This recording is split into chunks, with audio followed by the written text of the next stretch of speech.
जय माता दी।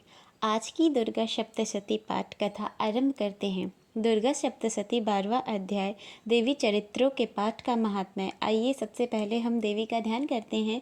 मैं 3 नेत्रों वाली दुर्गा देवी का ध्यान करती हूँ। उनके श्री अंगों की प्रभा बिजली के समान है। वह सिंह के कंधे पर बैठी हुई भयंकर प्रतीत होती हैं। हाथों में तलवार और ढाल लिए अनेक कन्याएं उनकी सेवा में खड़ी हैं। वह अपने हाथों में चक्र, गदा, तलवार, ढाल, बाण, धनुष, पाश और तर्जनी मुद्रा धारण किए हैं। उनका स्वरूप अग्निमय है और वे माथे पर चंद्रमा का मुकुट धारण करती हैं। आइए अब कथा का श्रवण करते हैं।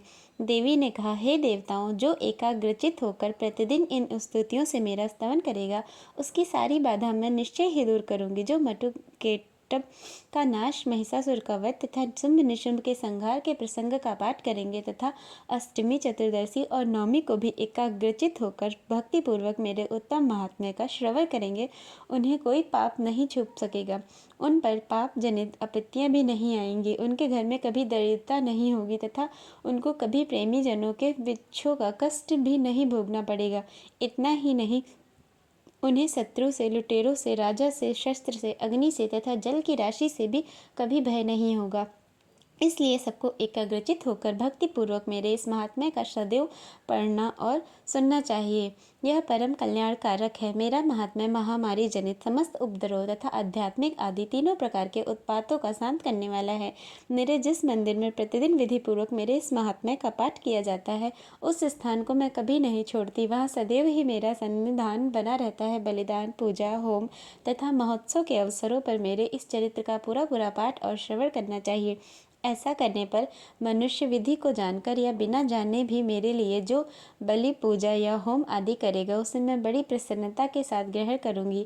शरत काल में जो वार्षिक महापूजा की जाती है, उस अवसर पर जो मेरे इस महात्म्य को भक्तिपूर्वक सुनेगा, वह मनुष्य मेरे प्रसाद से सभी बाधाओं से मुक्त और धन धान्य तथा पुत्र से संपन्न होगा।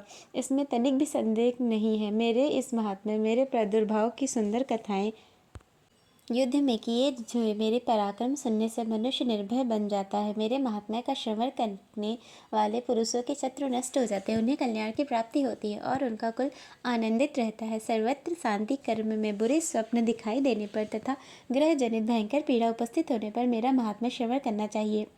इससे सभी विघ्न तथा भयंकर ग्रह पीड़ाएं शांत हो जाती हैं और मनुष्यों द्वारा देखा हुआ स्वप्न शुभ स्वप्न में परिवर्तित हो जाता है। बाल ग्रहों से आक्रांत हुए बालकों के लिए यह महात्मा शांति कारक है और मनुष्य के संगठन में फूट होने पर यह अच्छी प्रकार मित्रता कराने वाला होता है। यह महात्मा समस्त दुराचारियों के बल का नाश करने वाला है।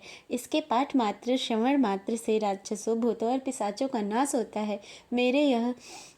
मेरा यह सभी महात्मा मेरे सामर्थ्य की प्राप्ति कराता है। पशु, पुष्प, अर्थ, धूप, दीप, गंध आदि उत्तम सामग्रियों द्वारा पूजन करने से, ब्राह्मणों को भोजन कराने से, होम कराने से, प्रतिदिन अभिषेक करने से, नाना प्रकार के अन्य भोगों को अर्पण करने से और दान देने से 1 वर्ष तक जो मेरी आराधना की जाती है और उससे मुझे जितनी प्रसन्नताएं होती हैं, उतनी प्रसन्नताएं मेरे इस उत्तम चरित्र का एक बार श्रवण करने मात्र से हो जाती हैं। यह महात्म्य श्रवण करने पर पापों को हर लेता है, आरोग्य प्रदान करता है, मेरे प्रादुर्भाव का कीर्तन समस्त भूतों से रक्षा करता है और मेरा युद्ध विषयक चरित्र दुष्ट दैत्यों का संहार करने वाला है।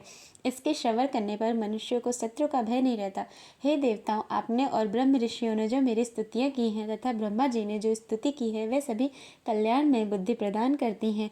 वन में, सुने मार्गों में अथवा दावानल से घिर जाने पर, निर्जन स्थान में लुटेरों के दांव में पड़ जाने पर, फिर शत्रुओं से पकड़े जाने पर, अथवा जंगल में सिंह, व्याघ्र या जंगली हाथियों के पीछा करने पर, कुपित राजा के आदेश से वध या बंधन से स्थान में ले जाए जाने पर, अथवा महासागर में नाव पर बैठने के बाद भारी तूफान से नाव के डगमग होने पर, अत्यंत भयंकर युद्ध में शस्त्रों का प्रहार होने पर और वेदना से पीड़ित होने पर, बहुत सभी भयानक बाधाओं के उपस्थित होने पर जो भी व्यक्ति मेरे इस चरित्र का स्मरण करता है, श्रवण करता है, वह मनुष्य संकट से मुक्त हो जाता है। मेरे प्रभाव से सिंह आदि हिंसक जंतु नष्ट हो जाते हैं और लुटेरे तथा शत्रु भी मेरे चरित्र का स्मरण करने वाले पुरुष से दूर भागते हैं। देवी का महिमा गान करते हुए ऋषि ने कहा, इस प्रकार कहकर प्रचंड पराक्रम वाली भगवती चंडिका सभी देवताओं को देखते देखते वहां से अंतर ध्यान हो गई। फिर समस्त देवता भी शत्रुओं के मारे जाने से निर्भय होकर पहले की भांति यज्ञ भाग का उपभोग करते हुए अपने अपने अधिकार का पालन करने लगे। संसार का विध्वंस करने वाले महाभयंकर अतुल पराक्रमी देव शत्रु शुंभ तथा महाबली निशुंभ के युद्ध में देवी द्वारा मारे जाने पर श्रेष्ठ दैत्य पाताल लोक में चले जाते हैं। हे राजन, इस प्रकार भगवती अंबिका देवी नित्य होते हुए भी पुनः पुनः प्रकट होकर जगत की रक्षा करती हैं। वह इस विश्व को मोहित करती हैं और वह ही जगत को जन्म देती हैं और वह ही प्रार्थना करने पर संतुष्ट होकर विज्ञान और समृद्धि प्रदान करती हैं। हे राजन, महाप्रलय के समय महामारी का स्वरूप धारण करने वाली वह महाकाली ही इस समस्त ब्रह्मांड में व्याप्त हैं। वह समय समय पर महामारी होती और वे स्वयं ही अजन्मा होते हुए भी सृष्टि के रूप में प्रकट होती हैं। वह सनातनी देवी ही समय अनुसार संपूर्ण भूतों की रक्षा करती है। मनुष्यों के हित के लिए अभ्युदय के समय वे ही घर में लक्ष्मी के रूप में स्थित होकर उन्नति प्रदान करती हैं और वह ही अभाव के समय दरिद्रता बनकर विनाश का कारण होती हैं।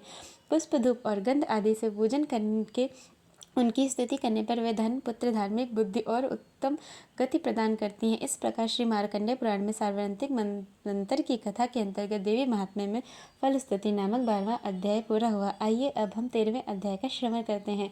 13वां अध्याय सूरत और वैश्य को देवी का वरदान। चलिए सबसे पहले हम देवी का ध्यान करते हैं, जो उदय काल के सूर्यमंडल की सी कांति धारण करने वाली, जिनकी 4 भुजाएं और 3 नेत्र हैं, जो अपने हाथों में कंपास, अंकुश, वर और अभय मुद्रा को धारण किए रहती हैं। उन शिवा देवी का मैं ध्यान करती हूँ। आइए अब कथा का श्रवण करते हैं। ऋषि ने कहा, हे राजन, इस प्रकार मैंने आपसे देवी के उत्तम महात्म्य का वर्णन किया, जो इस जगत को धारण करती है। उन देवी का ऐसा ही प्रभाव, वह ही विद्या उत्पन्न करती है। भगवान विष्णु की माया स्वरूपा उन भगवती के द्वारा ही आप यह वैश्य और अन्य विवेकी जन मोहित होते हैं, मोहित हुए और आगे भी मोहित होंगे।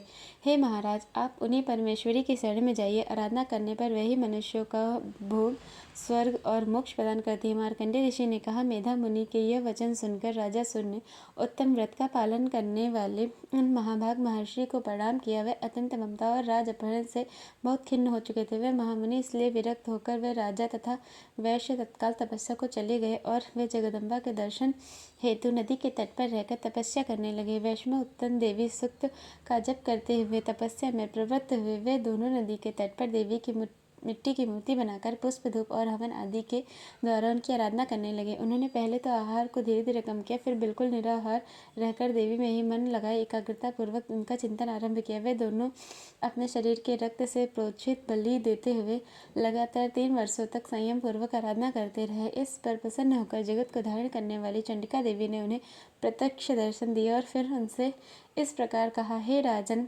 तथा अपने कुल को आनंदित करने वाले हैं वैश्य, आप लोग जिस वस्तु की अभिलाषा रखते हैं वह मुझसे मांगो, मैं संतुष्ट हूँ, अतः तुम्हें सब कुछ दूंगी। तब राजा ने दूसरे जन्म में नष्ट न होने वाला राज्य मांगा और इस जन्म में भी शत्रुओं की सेना को बलपूर्वक नष्ट करके पुनः अपना राज्य प्राप्त कर लेने का वरदान मांगा। वैश्य का चित्त संसार की ओर से खिन्न और विरक्त हो चुका था और वे बड़े बुद्धिमान भी थे, अतः उस समय उन्होंने ममता और अहंता रूप आसक्ति का नाश करने वाला ज्ञान मांगा। और तब देवी ने कहा, हे राजन, तुम थोड़े ही दिनों में शत्रुओं को मारकर अपना राज्य प्राप्त कर लोगे। अब वहाँ तुम्हारा राज्य स्थिर रहेगा और फिर मृत्यु के पश्चात तुम भगवान विवस्वान के अंश से जन्म लेकर इस पृथ्वी पर सार्वणिक मनु के नाम से विख्यात होगे। हे वैश्य, तुमने भी जिस वर को मुझसे प्राप्त करने की इच्छा की है, अब उसे देती हूँ, तुम्हें मोक्ष के लिए ज्ञान प्राप्त होगा। मार्कंडेय जी ने इस कथा का समापन करते हुए कहा, इस प्रकार उन दोनों को मनवांछित फल वरदान देकर और उनके द्वारा भक्तिपूर्वक अपनी स्तुति सुनकर देवी अंबिका तत्काल अंतर्ध्यान हो गई और इस प्रकार देवी से वरदान पाकर क्षत्रियों में श्रेष्ठ सूरत सूर्य से जन्म लेकर सावरी नामक मनु होंगे। इस प्रकार श्री मार्कंडेय पुराण में सार्वत्रिक मनवंतर की कथा के अंतर्गत देवी महात्म्य में सूरत और वैश्य को वरदान नामक 13वां अध्याय संपूर्ण हुआ। हर हर महादेव। जय माता दी।